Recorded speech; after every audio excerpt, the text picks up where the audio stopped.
It's your boy Zoe Phillips. Thanks for tuning in to Zone Coverage Podcast, home of the HBCU Sports Authority, the oracle on all things HBCU. Standout.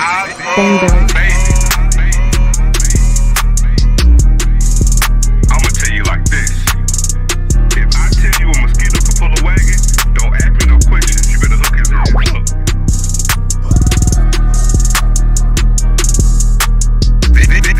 I love baby.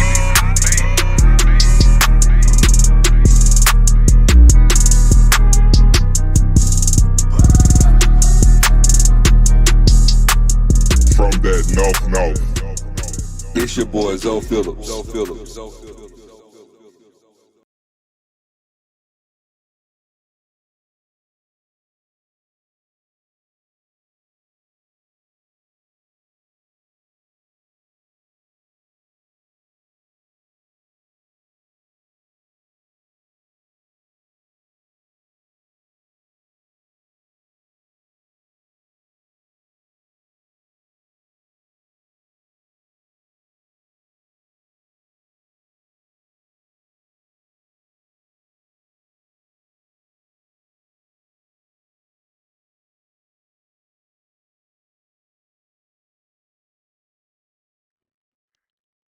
All right, you guys hear me now? Sorry about that. Start over, man. Look, thanks for tuning in to Zone Coverage Podcast with your boy Zoe Phillips, man. Thank you guys for checking me out. Look, we're gonna get into all things HBCU. Talk about the upcoming sports landscape over the previous weekend up until this week in the HBCU landscape. I had a lot going on over the weekend. You know, we had the Super Bowl, and kudos, congratulations to the Philadelphia Eagles for winning yet another championship. But I want to get this thing started off, man. First and foremost, I want to, really go out here and send my condolences, man. First and foremost, man, to First Family. Really, really good dude, man. I just want to start the show off right. Uh, and I've spoken to him, but again, just want to publicly give my condolences. And really, what I want to do is put this out there for everybody else who can actually see him. If you've actually reached out to him on social media, man, if you could, man, send your condolences and send a couple of prayers up for my guy, man. Real stand-up dude. And as you guys know, if you follow him on social media, has been kind of, taking care of his mom for a while now. And he just recently, like I said, lost her, I believe, Saturday or early Sunday morning. So if you follow him on any form of social media, man, just send him your well wishes and condolences to him and his family. He surely can need it. But again, just want to start this show off, man, giving a salute and condolences to First, and the show is dedicated to you, bro. So y'all do that for me. But now I want to actually get into also before we get into it, I want to give a shout out, man. Kudos to Southern University, man, Human Jukebox, for performing the pregame show at the Super Bowl. Guys did a good job. And again, last year, it has to be the first time, I believe, ever that we've had HBCU bands performing 2 consecutive Super Bowls. Last year, as you guys know, Jackson State performed with Usher. And this year we had Southern Human Jukebox, who had a good 2 weeks. As you guys know, we had the 100 Battle of the Bands the previous weekend, and Southern was there in California performing with I think along the likes of Hampton, Arkansas Pine Bluff, North Carolina A&T, Alabama A&M, and I'm missing somebody. And they performed at the Honda Battle Band for the first time was on the West Coast. And Southern segued that to being on the Jennifer Hudson show and as well as performing the pregame show for the Super Bowl. So there's 2 consecutive years we've had HBCU bands performing at that venue at that event, and so let's keep that going for the following season. Hopefully, we can get somebody else on next year. I'm not sure where the Super Bowl will be played at next season though.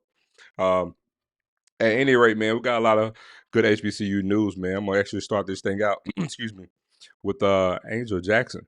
Uh, as you guys can see, man, Angel Jackson actually came out, former Jack State player, actually became the first HBCU athlete to sign with Athletes Unlimited. So women's basketball league. They've been around for about 4 years now. It's a professional league, and I want to say they get about 25 players get drafted, and so they have 4 teams, and they play a good little schedule amongst themselves, and get paid okay, I believe. But Angel Jackson again is the first HBCU player in that league, and it's a lot of good former professional pros in that league as well. So kudos to her. Excuse me, for actually partaking and being in that league.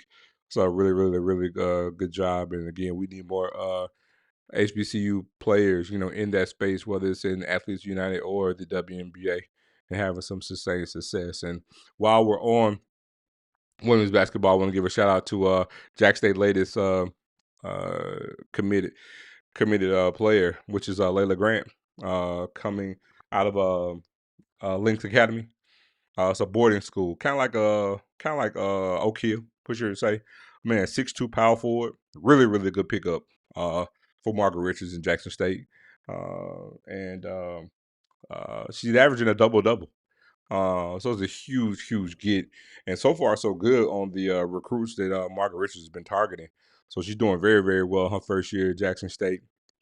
And again, this is a huge pickup for this program, this young program, and they're having a good year thus far in conference play. So just want to give a shout out to Layla Grant for being committed to Jackson State, and also while we're on women's basketball, man, look, the program who really been killing it, Norfolk State. Norfolk State has been doing the thing, man. As you see, they moved up some more, man. They're the 8th ranked women's basketball program in the mid-major top 25. The 8th ranked. So pretty much, if they actually reach number one in this poll, they're pretty much now inching into possibly getting votes to actually being ranked in the top 25 in the country. Man, that's huge, man. Um, they got a ways to go. I know it's gonna be hard for them to get there. I wonder where they are ranked amongst all the schools, but they're probably somewhere. Not well, I shouldn't say top 25. They're probably somewhere within the top 50. They move to the top of this poll, not top 25. They'll probably end up being in the top 50. So huge kudos for them, man. They are doing the thing. They are really, really kicking tail right now. So kudos to them, and checking that out. And so segue on some more to you guys, man. Since we're on the subject of basketball, I want to bring up the current HBCU Power Five.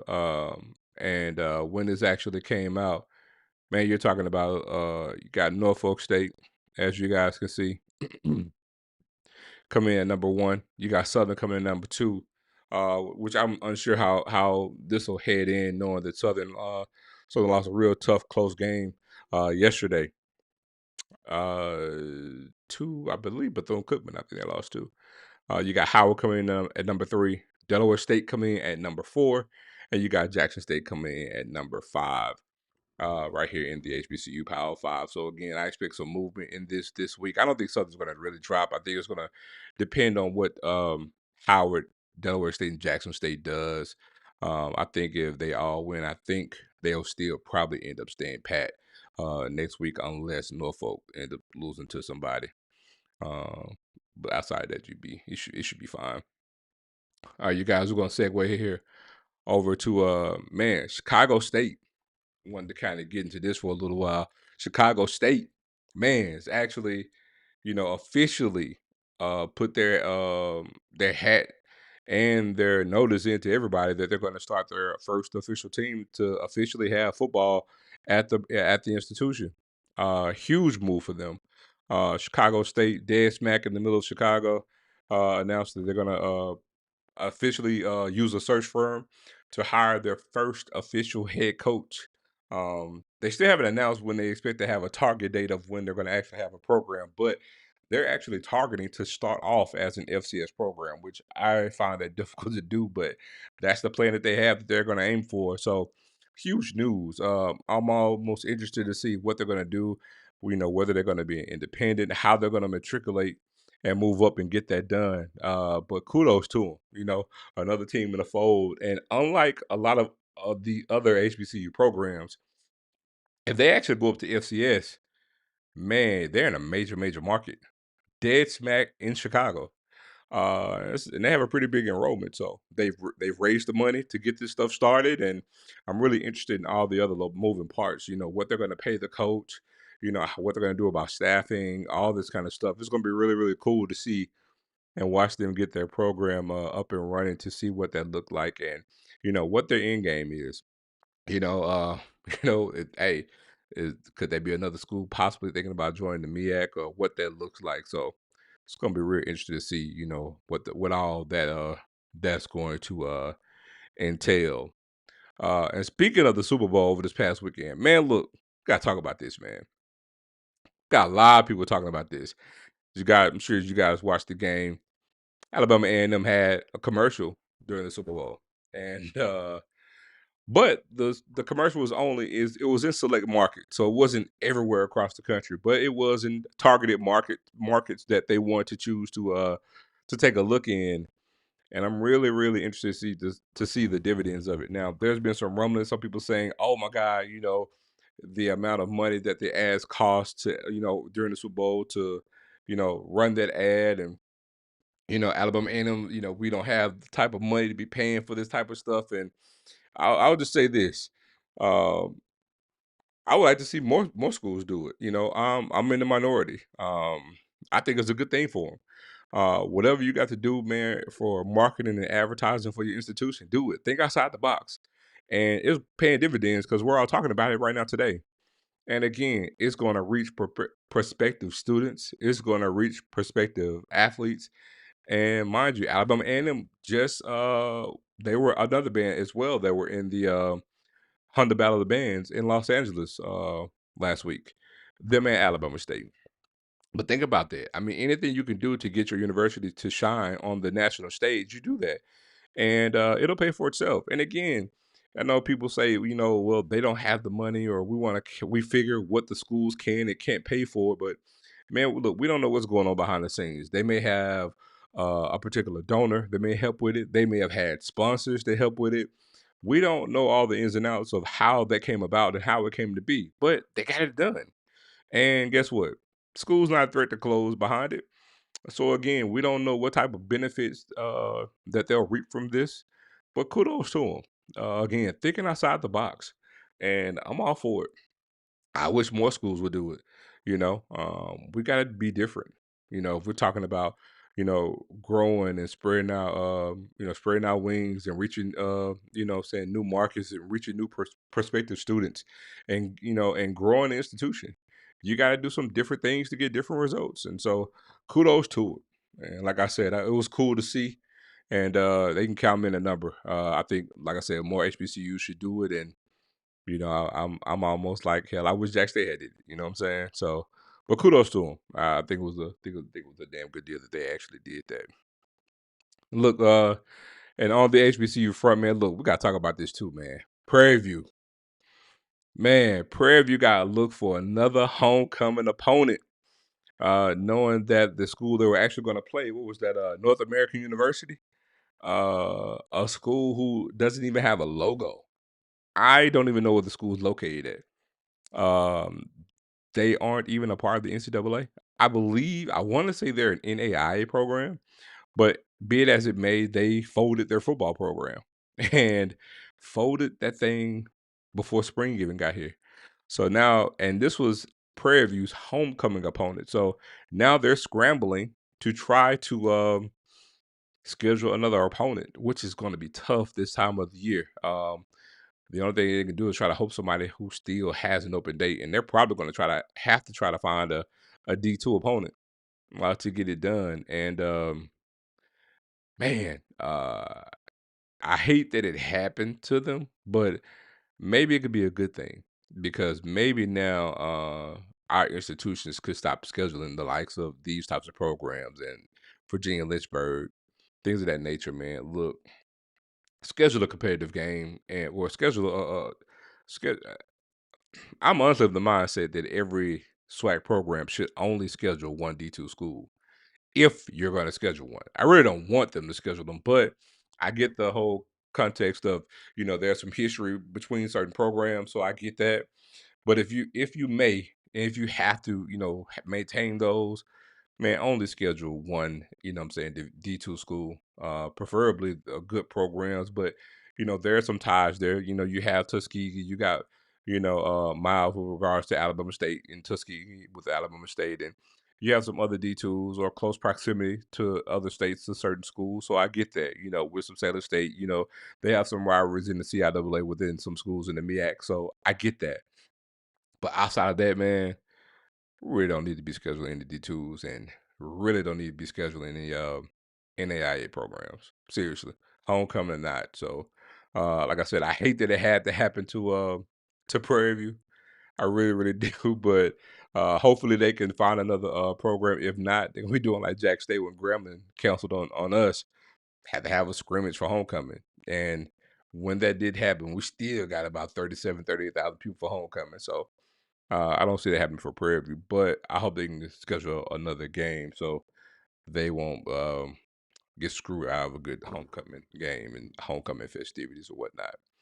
Um, Now, last thing I want to get into, and I'm actually coming to these comments, man. I'm not gonna be here long. Got off late, but I I I, I really want to get into this because this is a certain topic I want to get into, but I'm gonna bring it up a different kind of way. I thought about this, right? So I wanted to talk about I wanted to give kudos to Sterling Sharp. Sterling Sharp is the first um player in South Carolina, University of South Carolina. He is the first player from that school to make it to the NFL Hall of Fame. So kudos to him. And I guess you mentioned, why am I bringing him up? It's not an HBCU. Bringing him up because they're in a great state of South Carolina. So this is South Carolina first NFL Hall of Famer. Clemson just got their first NFL Hall of Famer back in 2018. Brian Dawkins played with the Eagles, who just won the Super Bowl. And he was Clemson's first NFL Hall of Famer. South Carolina State has 4 NFL Hall of Famers. Right? Great. You got Marion Motley, you got Harry Carson, you got Dunny Shell, and last but not least, you see right there, you got the inventor of the head slap.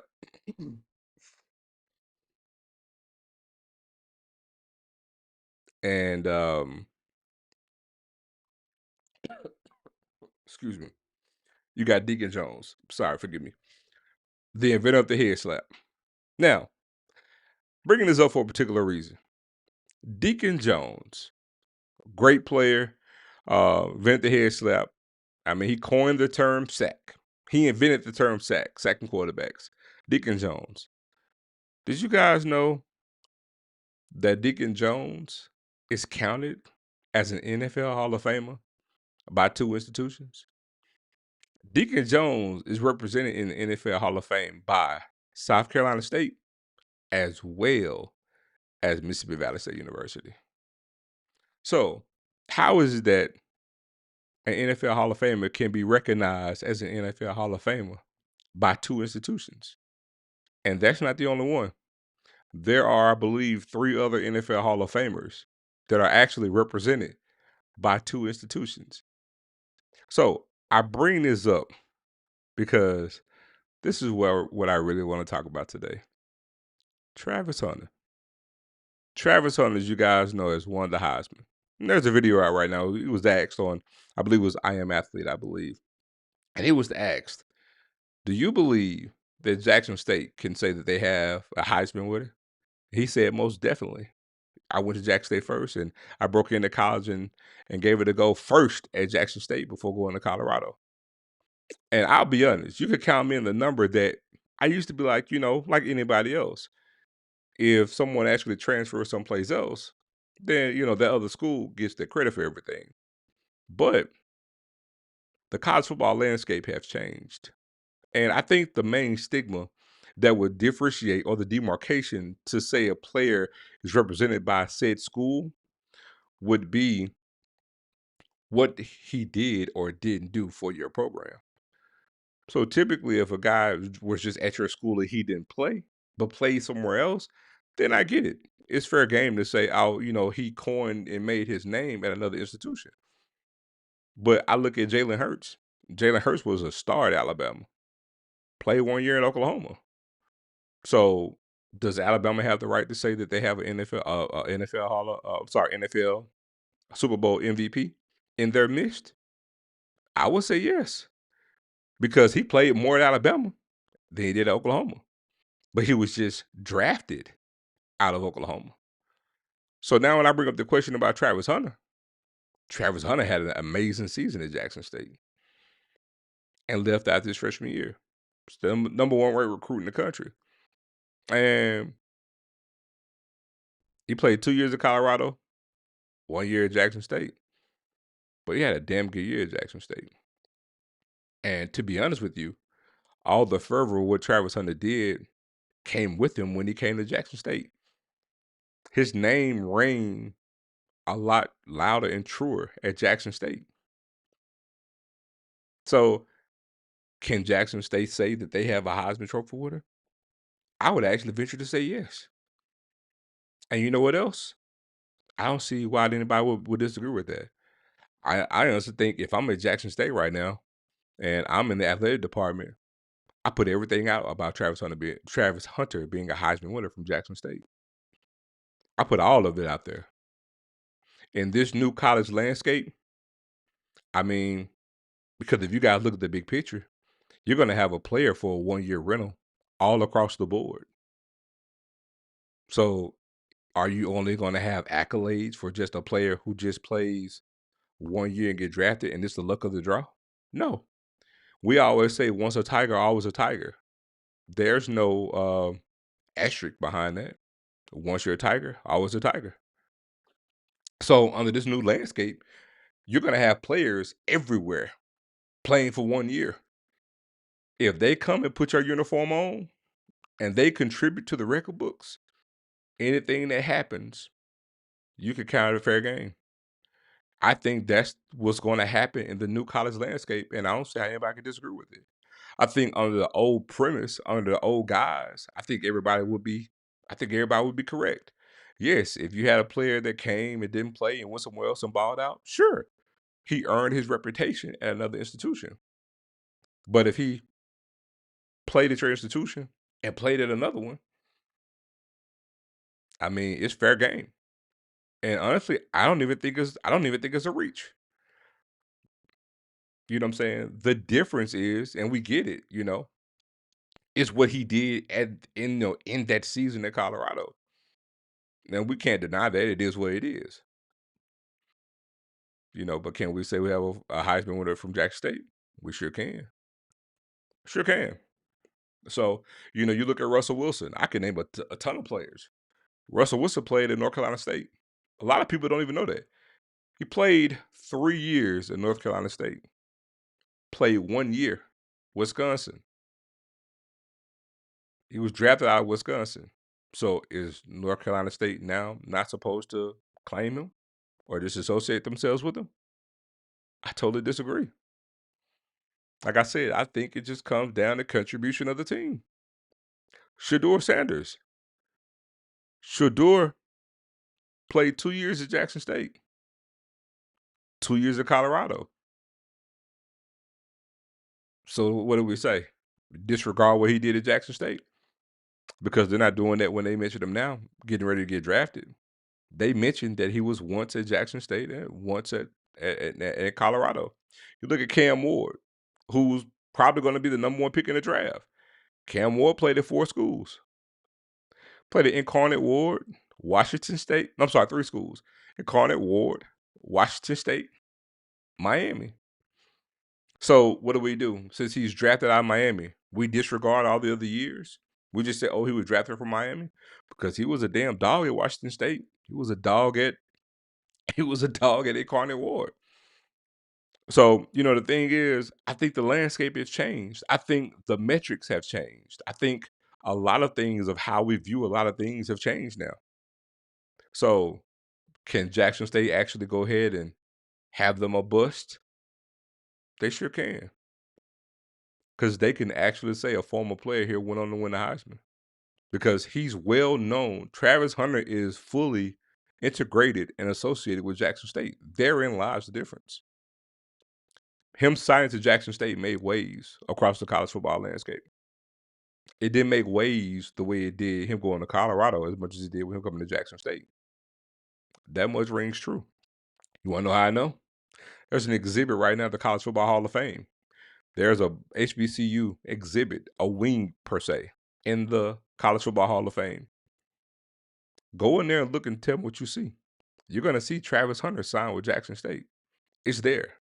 So I think anything that happens with regards to that maintains. Again, Shador. Shador had equal time in Jackson State, equal time Colorado. He's not disassociated with Jackson State by any means. You look at Willis Patrick, who left Jackson State, and the very next year was the starting center for TCU.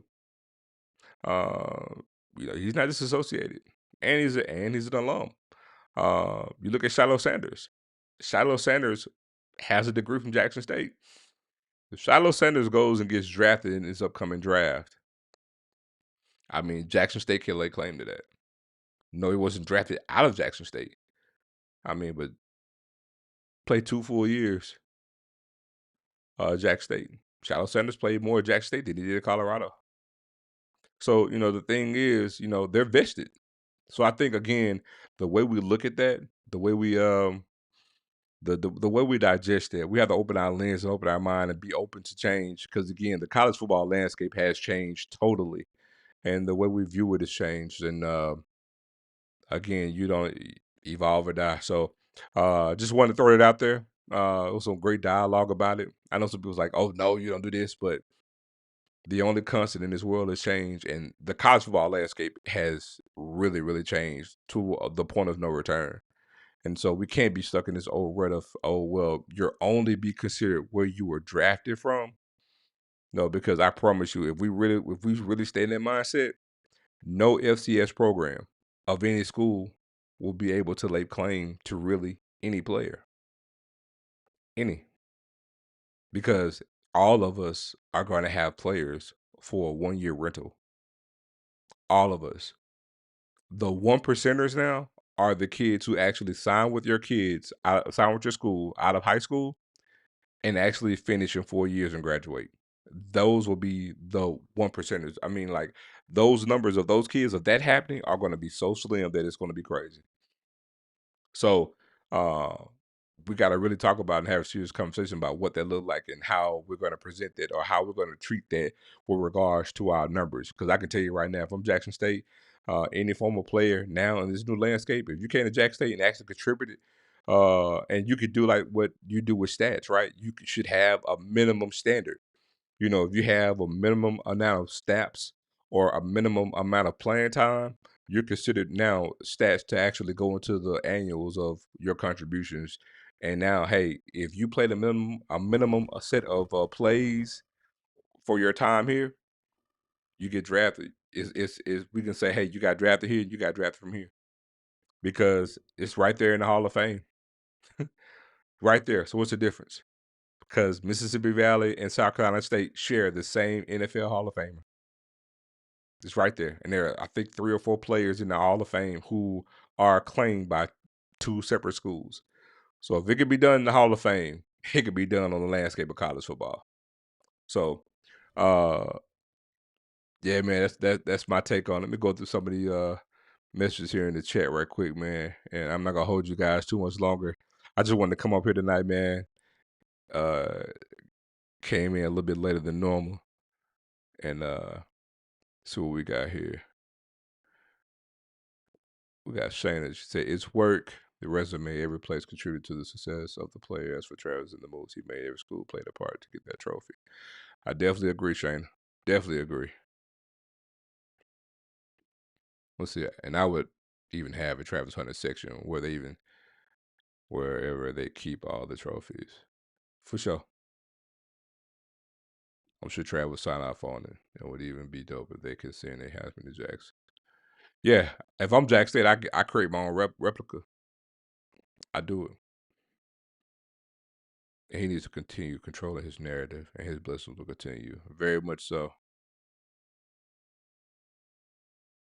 Let's see here. What else we got? All right. All right, let's bite it, you guys. Look, uh, we'll be back, man. I actually may go live tomorrow. And if not, we'll be back, man, on Thursday night, man, with more stuff. But look, man, I want to thank you guys for tuning in to another episode of Zone Coverage Podcast. Thanks for rocking with your boy. This is episode 9. And look, I'm out, and we'll see you guys the next go round. Take it easy.